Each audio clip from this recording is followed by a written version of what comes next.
Please excuse any mispronunciations by TTS. The English TTS has trouble with non-English words. But, if you watch Zentraya, you should be fine. As a result of YouTube's rules pertaining to links in descriptions, I will be adding site details to the video. List of music genres and styles.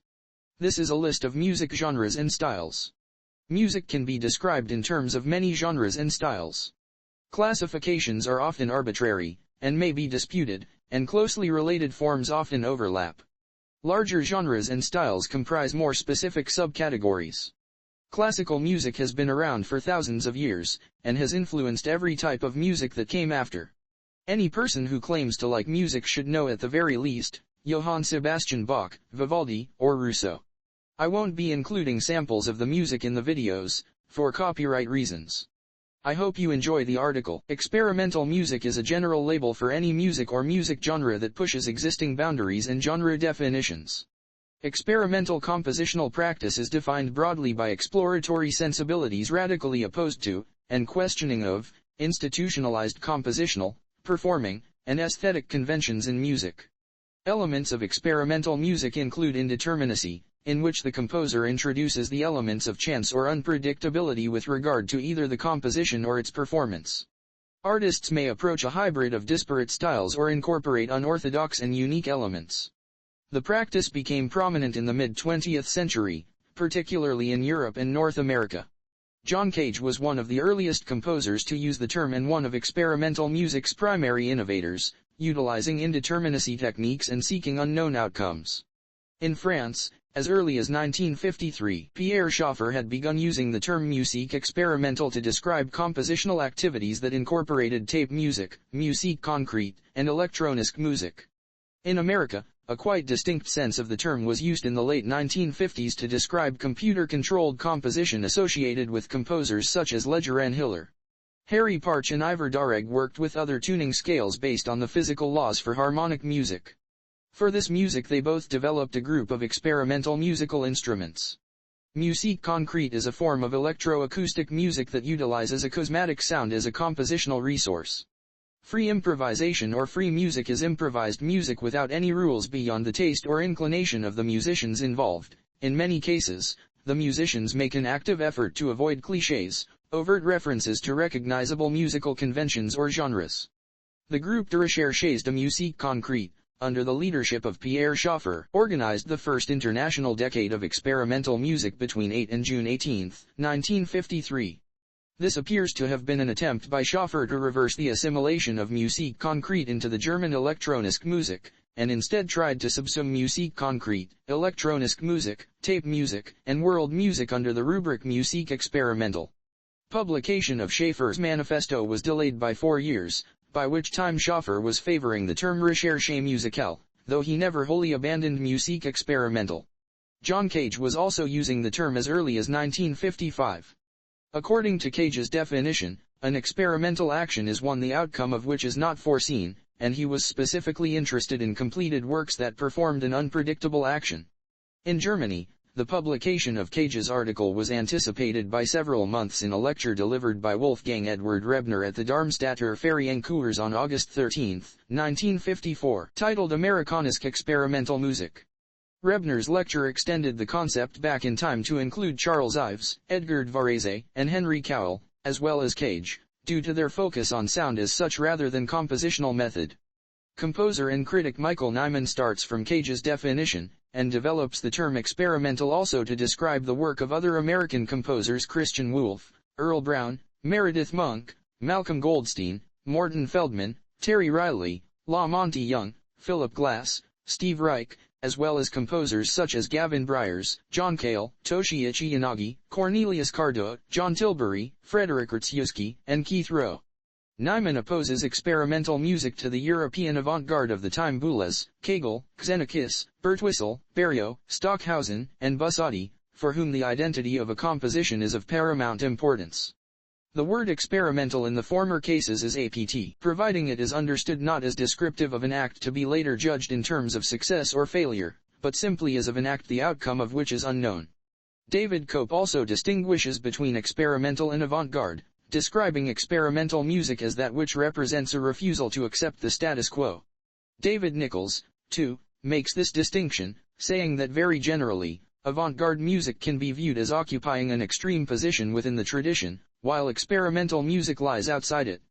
Warren Bird cautions that, as a combination of leading-edge techniques and a certain exploratory attitude, experimental music requires a broad and inclusive definition, a series of ands, if you will, encompassing such areas as Kageian influences and work with low technology and improvisation and sound poetry and linguistics and new instrument building and multimedia and music theater and work with high technology and community music, among others. When these activities are done with the aim of finding those musics we don't like, yet, citing Herbert Brunn in a problem-seeking environment citing Chris Mann.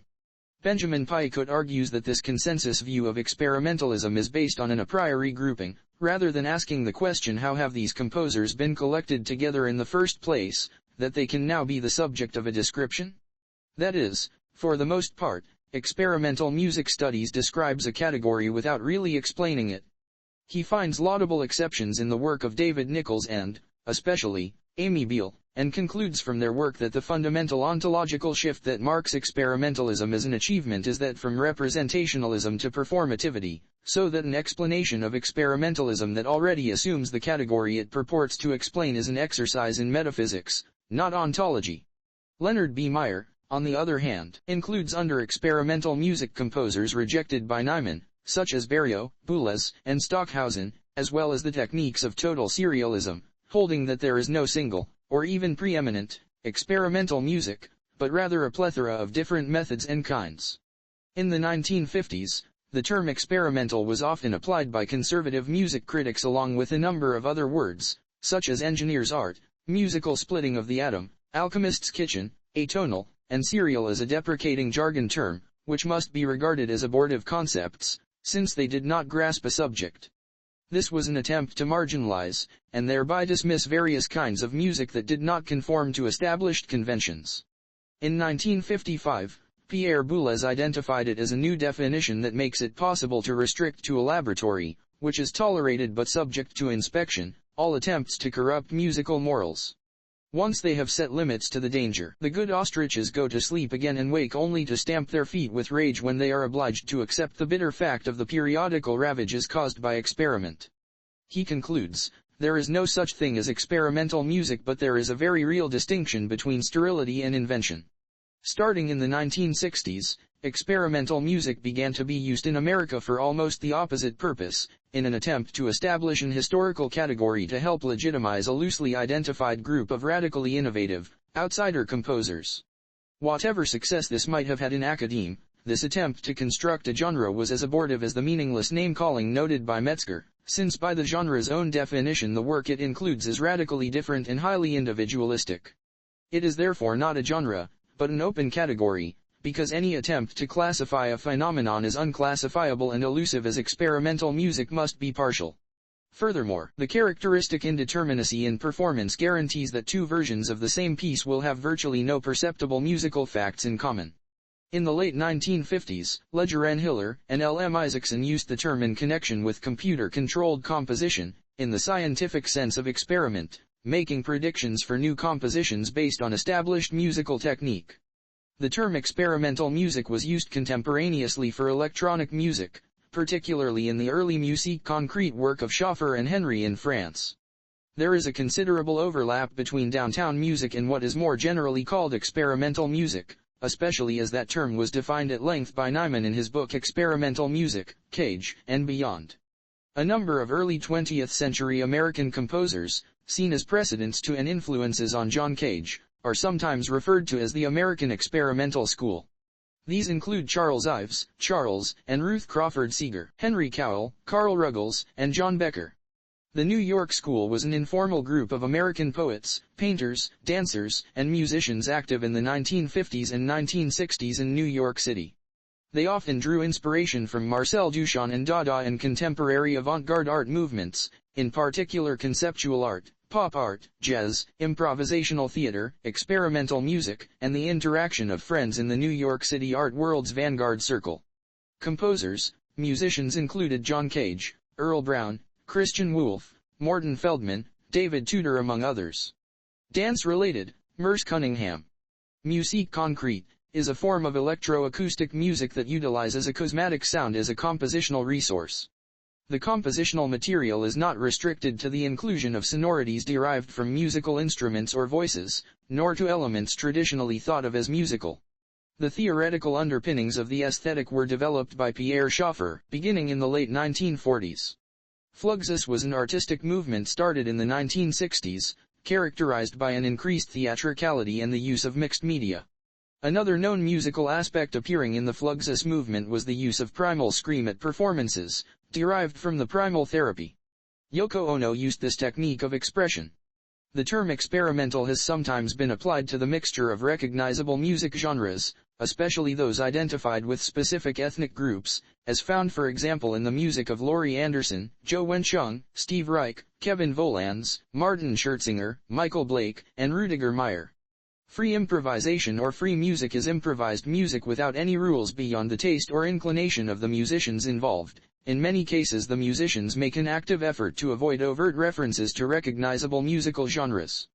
Game piece is a concept of experimental music having its roots with composers Ioannis Xenakis, Christian Wolff and John Zorn. Game pieces may be considered controlled improvisation. An essential characteristic is that there is no prearranged sequence of events.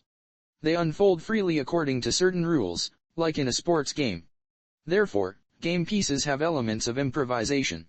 A number of methods can be used to determine the direction and evolution of the music, including hand gestures. Zorn's game piece Cobra, which has been recorded several times for various labels, uses a combination of cards and gestures and can be performed by an ensemble of any size and composition. Zorn's game pieces, written in the late 1970s and mid-1980s, include Cobra, Hockey, Lacrosse, and Su Feng.